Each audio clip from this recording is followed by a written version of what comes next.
E, inclusive, o Robinho teria direito à progressão de regime também na Itália. Não é diferente. Existe o sistema de progressão de regime também lá, também aqui.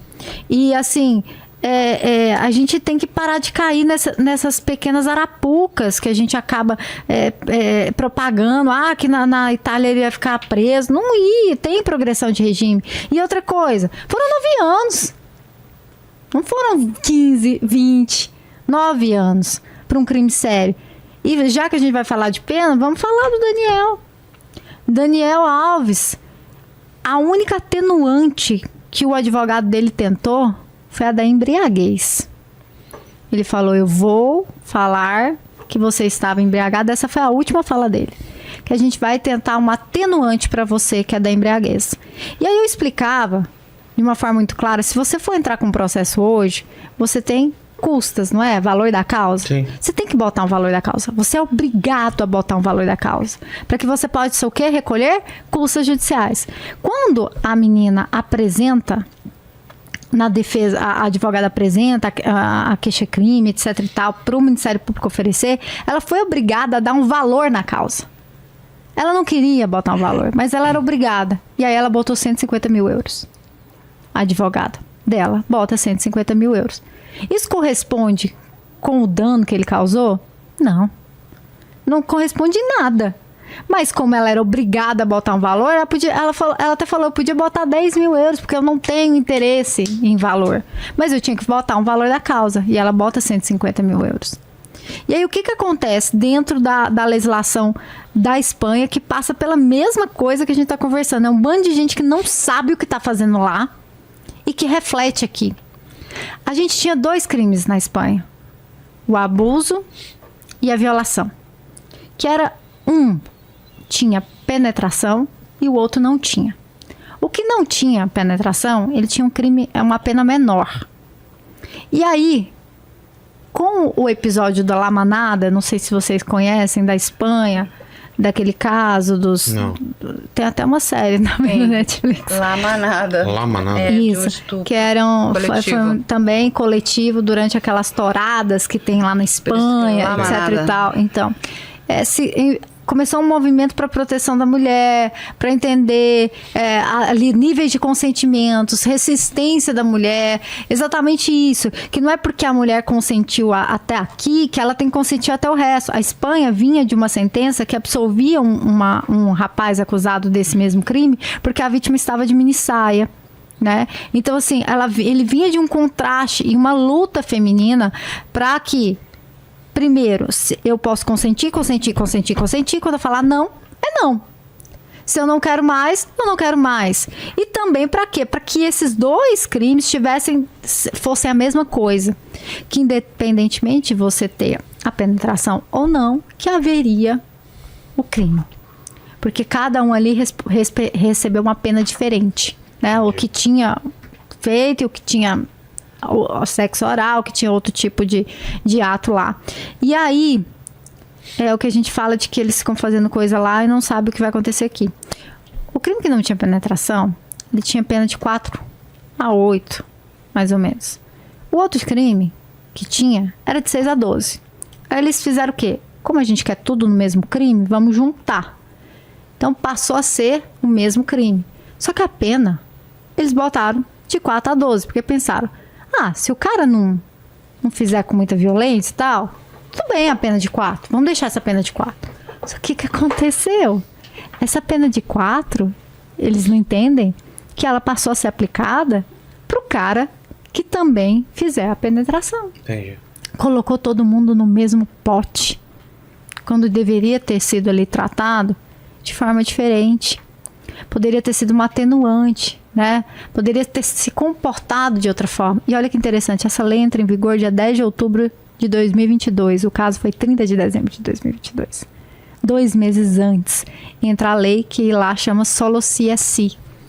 Que aqui no Brasil entrou o protocolo não é não. Lá é diferente. E eu acho até melhor. Só sim é sim. Porque aqui no Brasil dá a ideia o seguinte, que se você não falar não... É sim. Você não concorda? Não é não. Lá não, é só o sim é sim. Se eu não falar nada, não é sim, então não tá valendo. E aí o que aconteceu? A juíza pega todos os fatos. Aí você lê lá a sentença. Ela fala o seguinte, no caso do Daniel Alves, resumindo, que a vítima, desde o começo, ela teve o mesmo discurso. E que realmente, o que ela fala ali de dentro da danceteria, das imagens das câmeras, que ela estava se sentindo constrangida com o comportamento dele, o juiz não tinha certeza que isso aconteceu, não. Porque as imagens das câmeras, ele até cita assim, ela vira de costas para ele, joga o cabelo para o lado e dança. Então ele entendeu, o juiz, olha só, que esse comportamento não era condizente com alguém que estivesse se sentindo constrangido. Mas que, se eu fosse levar em conta que essa única fala dela não bate com o que eu estou vendo das imagens, o que eu vou dizer a respeito de todas as versões que o Daniel disse? Então eu prefiro acreditar nela. E ele traz isso, sobre acreditar na fala da vítima. Não só isso. Tinha documentos médicos, tinha laudo psicológico, tinha laudo de oitiva de testemunhas. Então ele se baseia numa palavra da vítima, mas em um monte de outras provas periféricas, para entender que não foi só a palavra dela, igual muita gente está falando. Tinha outras provas periféricas, o segurança, a amiga, o laudo psicológico, o laudo do IML. E o juiz fala, da porta para frente, eu não sei o que aconteceu. Ninguém sabe. Mas uma coisa eu sei, que ela falou a mesma coisa do princípio ao fim, e eu tenho outras provas. E ela tem uma lesão no joelho, que era exatamente compatível com o que ela narrou que aconteceu. Que chegou lá, ele com muita brutalidade, jogou ela no chão, ela de joelho, ele colocou o órgão genital na boca dela, ela começou a engasgar, ele levanta ela, joga na pia, aí ela tem marcas também no braço, aonde ele a penetra. Sem o seu consentimento, ejacula nela e sai.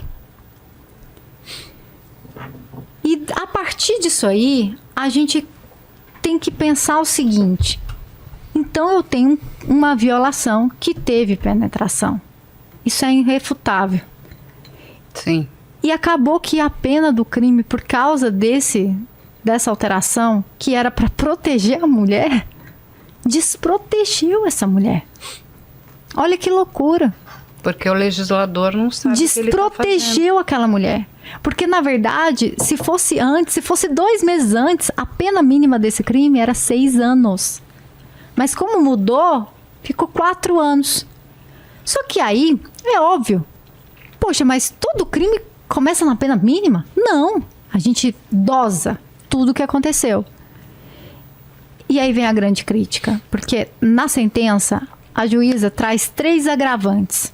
A idade da vítima e o tempo que ela ia passar suportando os traumas psicológicos, a violência exercida contra ela e o fato do crime ter ocorrido com a penetração.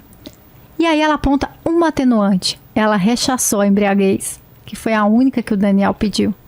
Ele falou assim, eu não tenho como comprovar que você estava embriagado. Nada do que você trouxe aqui me comprova que você estava embriagado. Mas eu tenho uma atenuante para o seu caso, ela fala. Que é o quê? O fato de que ele pegou 150 mil que ela falou lá no valor da causa, depositou em juízo, mesmo ela falando que não queria indenização.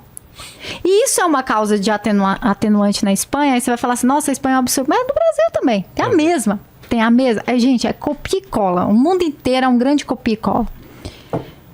E só que acontece? A lei espanhola fala que o condenado deve arcar com aquilo, porque é uma pena. Então é uma forma de reduzir a pena, é ele arcar com esse valor.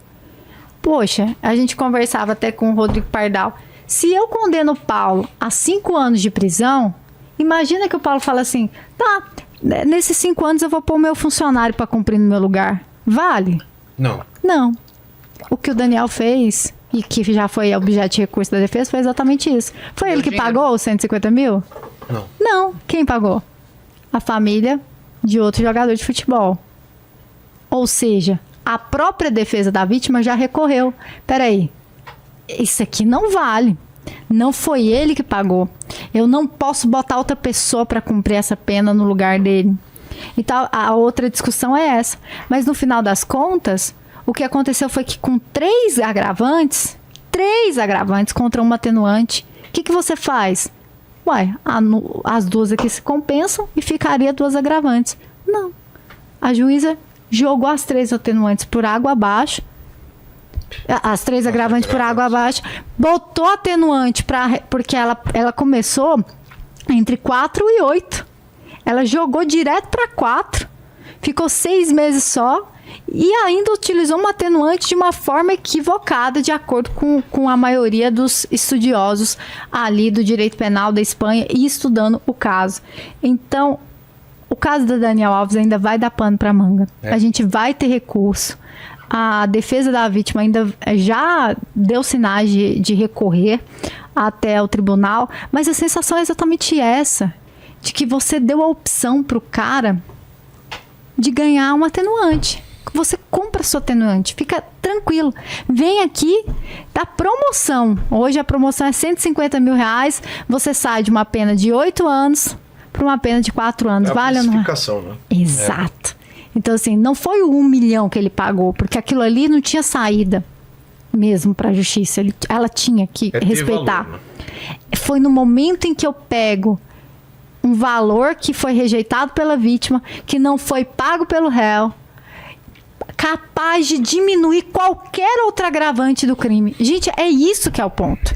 A atenuante por base de um valor foi capaz de diminuir, de anular todas as agravantes do crime. O fato de ter sido com penetração, o fato de ter sido com violência, tudo foi anulado porque ele pagou 150 mil euros.